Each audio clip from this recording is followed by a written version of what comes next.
Salut à tous, c'est Ben au micro et vous écoutez le 13e épisode de votre format Profil, votre émission de scouting NBA. Chacun des épisodes dissèque pendant 15 minutes le jeu d'un joueur NBA et cette semaine, oui, on va s'en tenir à 15 minutes maximum et pas 18 comme je l'ai fait la semaine dernière. On se calme sur le timing.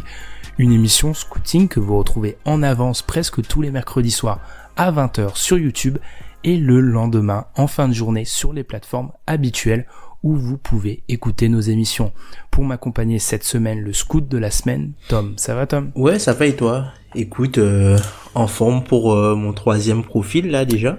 Tom, tu as donc passé tes dernières semaines à scouter Reggie Bullock, nouveau joueur des Lakers. Qu'est-ce que tu peux nous dire sur lui? Alors, un peu comme toi, moi j'ai eu l'occasion de scouter un joueur qui a été transféré durant la trade deadline.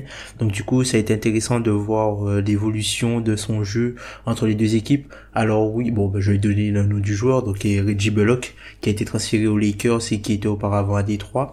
Il est aujourd'hui dans sa 5e saison dans la ligue. C'est un joueur qui fait un petit peu plus de 2 mètres pour 92 kilos, donc c'est un peu ce qu'on appelle dans le jargon NBA un ailier, enfin les wings, mais il est plus 2 que 3 que 3-4, en fait il est plus 2-3 que 3-4.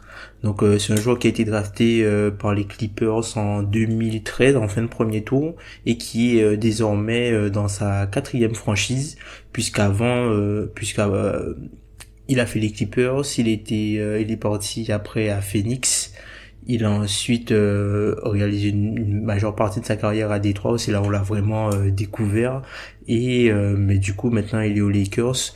Moi c'est un joueur que j'ai toujours apprécié, même avant en fait, puisque à l'époque où on cherchait qui pourrait être le 3&D des Clippers, c'est un joueur dont le profil m'intéressait et qui faisait la paire avec son compère CJ Wilcox à l'époque. Je sais même pas ce qu'il est devenu ce joueur-là.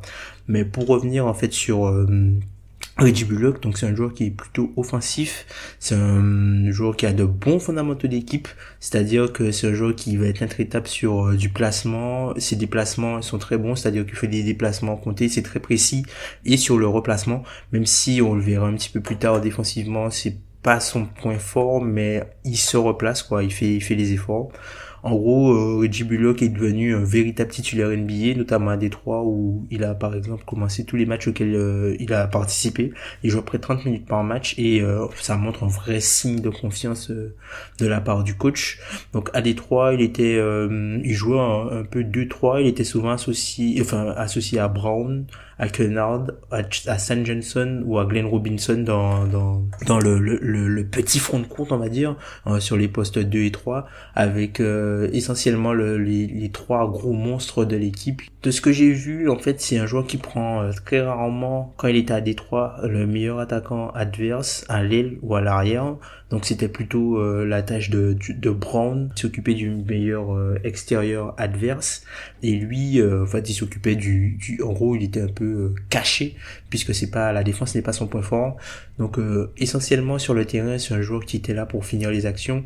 Par exemple, il prenait 10 shoots par match, mais avec une quarantaine de touches entre guillemets par match. Ça veut dire qu'une fois sur 4, s'il finissait l'action, quoi. Et généralement, les passes qu'il faisait, c'était juste des redoublements de passes, par exemple, sur des feintes de dribble and-off ou des petits 1-2 qu'il avait avec Blake Griffin ou André Drummond. C'était assez intéressant. Donc globalement dans son jeu, quelque chose que j'ai remarqué, c'est que c'est un joueur qui va très rarement au cercle de lui-même, c'est-à-dire que c'est un joueur qui est assez intéressant dans la lecture de jeu, notamment pour aller couper au panier, mais si pas un joueur qui va faire une feinte de shoot, poser un dribble pour se rapprocher du cercle. C'est-à-dire que si par exemple il fait une feinte de shoot, c'est plus un joueur qui va faire 2 pas de côté pour essayer de déclencher un léger pull-up, ou sinon il va faire un petit dribble et se lever directement. C'est pas un joueur qui avance énormément en dribblant, puisqu'il a un duel assez douteux. On va en parler un petit peu plus tard. De ce que j'ai vu globalement, moi il y a quelque chose que je ne peux pas lui enlever, c'est son shoot. Il a une très très bonne qualité de shoot, c'est-à-dire que quand je le regarde shooter, en fait j'ai l'impression qu'il va mettre à chaque fois, même si ça rentre pas, mais c'est très très propre en fait. Donc c'est un très très bon catch and shooter. C'est plus dans ce rôle-là qu'il est utilisé plutôt que en sortie d'écran. C'est pas un gars qui navigue énormément entre les écrans. C'est plus un gars qui se place, qui va faire les petits pas de côté pour bien se décaler, pour être dans le bon angle, pour recevoir la passe au bon moment. Donc on voit que 60% de ses tirs sont des catch and shoot à 3 points. Donc il a une grosse tendance à faire ses démarquages depuis la ligne de fond plutôt que naviguer entre les écrans comme je disais tout à l'heure. Donc il est très intéressant notamment pour se démarquer, juste un petit changement de rythme ou même un petit appel contre appel pour après faire un démarquage de ligne de fond pour bien sentir quand le joueur pourra lui donner le ballon dans le bon timing. Il a de bons appuis, il a une très belle utilisation de la pointe des pieds même sur les feintes, c'est-à-dire que par exemple sur ses feintes de shoot, il va lever le pied vraiment pour faire croire au défenseur qu'il va shooter. C'est quelque chose qui est assez rare. Enfin, c'est pas tous les joueurs qui le font. Je sais que Chandler Parsons le faisait aussi, mais c'est pas quelque chose qu'on voit tous les jours en NBA. Sa mécanique est vraiment compacte, elle est fluide. Il a une très très bonne position des hanches, un bon équilibre du bassin. Franchement, il ne fait qu'un en fait quand il va shooter. Et ça, c'est contrairement à Moore que j'ai scouté un petit peu avant. Son mouvement est vraiment très très fluide. Son gainage est vraiment pas, franchement, sa mécanique de shoot et la façon dont il shoot, c'est vraiment quelque chose à montrer dans les écoles. Il fait parfois quelques dribble and off avec soit Andre Drummond, soit Blake Griffin, mais généralement c'est plus un joueur qui, par exemple, qui a tendance à venir sur le côté fort quand l'intérieur a le ballon, notamment Griffin à l'époque où il était à Détroit. Quand Griffin avait le ballon, il venait sur le côté fort pour justement empêcher que l'équipe puisse venir doubler en fait sur Blake Griffin. Donc c'est quelque chose qui était intéressant. Petite chose que j'ai remarqué tout de même dans son shoot, c'est que il a tendance en fait à retomber un peu à 40 degrés, c'est-à-dire que voilà, t'as l'impression qu'en fait il shoot mais il retombe avec son pied avant, enfin le pied qui retombe en premier retombe un peu à 45 degrés. Donc c'est un peu bizarre, c'est très peu académique et c'est un peu bizarre en fait sa mécanique, enfin même pas sa mécanique mais le positionnement, enfin la façon dont il retombe. On voit que c'est un vrai shooter puisque les défenses le respectent énormément son ballon. On parle souvent du phénomène de gravité pour les shooters. Reggie Bullock, c'est vraiment ça. Les équipes en fait le surveillent vraiment, c'est-à-dire que même s'il met pas dedans, ils vont le respecter et il sera rarement laissé seul en fait. Donc ça c'est quelque chose que je trouve intéressant, notamment le match que j'ai vu.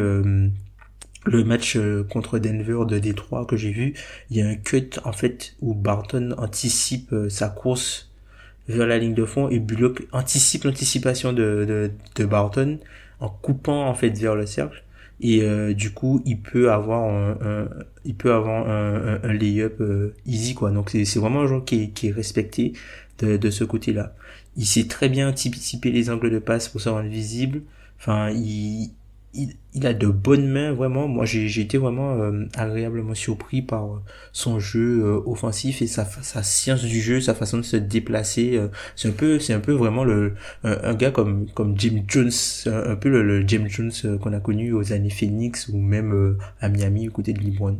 Près du cercle, c'est un joueur qui est beaucoup plus en difficulté. Il se précipite souvent pour finir, soit parce qu'il n'a pas confiance, soit parce qu'il a peut-être peur en fait, ou même, enfin c'est pas une zone où il a l'habitude de naviguer et d'être à l'aise. Il se précipite souvent sur les finitions, donc c'est quelque chose à travailler. On voit que il est vraiment pas dans son élément. Quand je me suis attardé un peu sur son handle, alors globalement c'est un joueur qui manque énormément de puissance, il dégage pas une impression de puissance ni de sérénité avec le ballon. Il est presque incapable de créer de la séparation depuis son dribble. Par exemple, contre Trae Young qui n'est pas forcément un très grand défenseur et qui est assez petit, il lui a fallu un écran plus un step back pour avoir un tir clean entre guillemets contre Trae Young.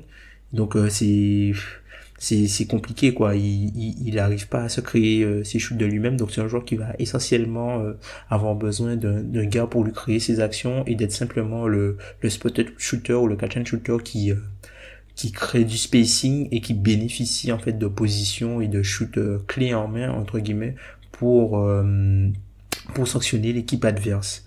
Donc c'est totalement un talent dépendant entre guillemets puisque tous ses paniers cette saison ont été assistés. Il a jamais créé un truc de lui-même. Il y a toujours eu quelque chose. De ce que j'ai vu depuis son arrivée aux Lakers, il est un petit peu utilisé comme un faux poseur d'écran. notamment pour aller prendre des positions extérieures, c'est-à-dire il va remonter, faire semblant de poser l'écran, et en fait le mouvement qu'il va créer et la petite ambiguïté qu'il va insuffler en fait dans la tête des deux défenseurs peut en fait donner un timing au joueur qui a le ballon pour driver, notamment Brandon Ingram ou même LeBron James qui par exemple sur les feintes d'écran où Bullock s'écarte, si les défenseurs ne communiquent pas bien, eux ils ont une grande ligne droite pour pouvoir driver, puisque généralement Reggie Bullock, autant à Détroit il était vraiment autour de la ligne, autant là il navigue dans la raquette même s'il finit plus ses actions à l'extérieur. Donc c'est quelque chose qui est vraiment intéressant. Même, enfin, je l'ai vu même aux Lakers poser des back screens pour ouvrir des ouvertures et des cuts et ouvrir des positions libres au panier pour les intérieurs, chose qu'il ne faisait pas du tout à Détroit, enfin que j'ai pas pu le voir à Détroit. Mais enfin, il a quand même des limites très fortes en fait, notamment en défense. C'est vraiment pas son point fort et c'est vraiment pas un défenseur inné. Moi, je trouve que défensivement, il subit plus qu'il agresse et il réagit plus qu'il anticipe. En gros, c'est pas un joueur qui est capable de manipuler une défense ou vraiment pousser un joueur offensif à faire quelque chose qu'il a pas envie de faire. C'est-à-dire qu'il va montrer de la résistance. C'est-à-dire qu'il va pas être immobile, quoi. C'est pas un plot. Il va montrer un peu de résistance, mais par exemple, sur 2 dribbles, il est, voilà, quoi. Il suit plus, quoi. Enfin, il va tenir sur le premier dribble et il suffit d'une contraction ou d'un deuxième dribble pour qu'il soit totalement mis dans le vent. Il est, je sais pas s'il y a une traduction pour ça en français, mais il est un peu flat-footed, en fait. C'est-à-dire que c'est un peu, enfin, il a un peu les appuis de Robert Pires, on va dire, à défense. C'est-à-dire que il est pied plat, tu vois, il est pas très vif sur ses appuis. Donc, ça peut lui poser problème, notamment sur les déplacements latéraux et pour résister aux premiers pas, parce qu'il se fait souvent battre par les premiers pas, notamment quand il essaie d'être un petit peu, quand il essaie de tenter l'intox, notamment par exemple face aux défenseurs en donnant un côté pour forcer le défenseur à partir autre part. Ben parfois ce qui se passe c'est juste voilà quoi, une petite feinte de jab step, le premier pas et finalement il est dans le vent, donc c'est pas quelque chose qui lui réussit beaucoup. Moi je vois qu'il fait des actions, il va faire des trucs, mais t'as pas l'impression qu'il sait pourquoi il fait ça. C'est-à-dire que par exemple il sent pas, enfin, il a pas le feeling défensif. En gros, par exemple, si t'as un joueur post-bas qui va venir faire une prise à 2, tu sens qu'il va venir faire la prise à 2, mais tu sens pas qu'il a vraiment le bon timing, puisque parfois il est hors timing, il vient faire la prise à 2 quand le joueur le regarde, du coup la prise à 2 ne fonctionne pas et ça provoque un 3 points de l'autre côté, ou parfois il va essayer de se décoller de son joueur un tout petit peu et il va pas sentir que le joueur va partir dans son dos ou partir autre part et parce que encore une question de timing, parce qu'il se sent pas, ou des fois il va juste lever les bras, mais tu sens qu'il lève les bras pour lever les bras mais pas vraiment pour dissuader les adversaires. Donc c'est un joueur qui fait les minima en fait en défense sur les aides et tu sens que c'est un gars qui essaie de s'appliquer pour faire les bonnes choses en défense, sauf qu'il a pas le feeling pour ça et malheureusement il est très maladroit défensivement. Donc parfois ça peut lui réussir puisque il va tenter des trucs qui vont surprendre l'adversaire qui finalement va se retrouver bloqué. Enfin notamment James Harden par exemple, mais enfin c'est pas voilà quoi, sur 10 possessions où il doit défendre un ball handler, je pense que allez 8 fois le gars va le passer, il va récupérer le ballon peut-être une fois et l'autre fois il fera peut-être faute. Donc c'est un joueur défensivement qui sera en difficulté et malheureusement je pense que ça risque de lui poser problème en playoff. Donc autant je pense qu'en saison régulière c'est un gars qui peut finir la saison en tant que titulaire aux Lakers, mais je pense que quand Josh Hart qui avait des problèmes au genou va revenir, je pense que Josh Hart prendra le poste titulaire et Reggie Bullock je vois plus devenir un peu l'acolyte en seconde unique d'un gars comme Rajon Rondo par exemple. Ok, merci Tom pour ce profil, je pense qu'on va conclure comme ça l'émission. Oui, pas de questions cette semaine, d'abord parce qu'il faut s'en tenir au timing et puis surtout parce que je n'avais pas de questions à ajouter, le profil était complet, il n'y avait rien à rajouter. Donc j'en profite pour conclure l'épisode dès maintenant. On vous rappelle de nous suivre sur les réseaux sociaux comme d'habitude, de vous abonner sur YouTube notamment pour écouter Profil en avant-première le mercredi soir. Vous connaissez ma nouvelle lubie, n'hésitez pas à lâcher un pouce bleu, ce qu'ils disent tous sur YouTube, donc il doit y avoir une raison. Et nous, on se retrouve la semaine prochaine pour un nouveau profil.